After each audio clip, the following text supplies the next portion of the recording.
Welcome po sa Cooking Alasen. Ang lulutuin naman po natin ngayon ay leche flan. Pero hindi po tayo gagamit ng oven or ng steamer.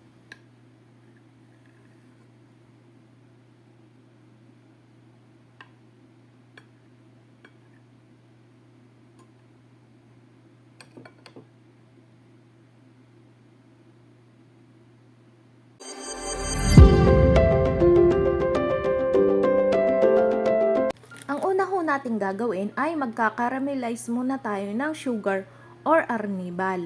Maglalagay laang ho tayo ng kalahating tasa ng asukal at lalagyan naman natin ng 1/4 na tubig. Areho ay lulutuin laang natin sa mahinang apoy hanggang sa mag golden brown na ang kanyang kulay.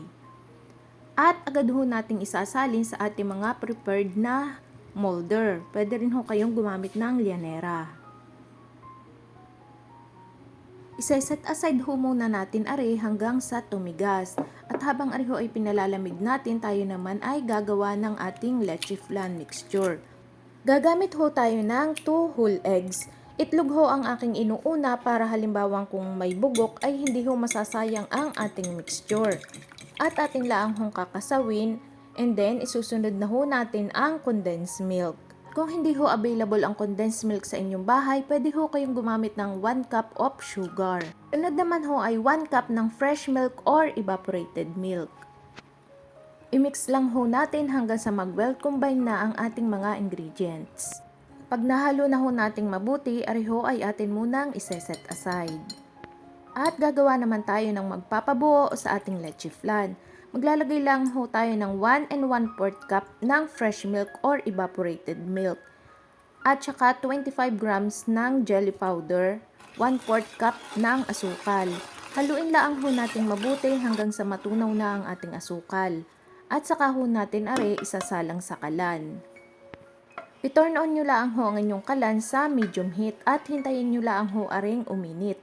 Kapag medyo mainit na, saka ho natin ilalagay ang ating flan mixture. Kailangan ho ay continuous ang paghalo para wala hong buo-buo ang ating kalalabasan na leche flan. Idiretso nyo lang ho ang inyong paghalo hanggang sa ari ay malapit ng kumulo. Kapag ari ho ay malapit ng kumulo, patayin ninyo na ang apoy at isalin nyo na agad sa inyong prepared na caramelized sugar kanina.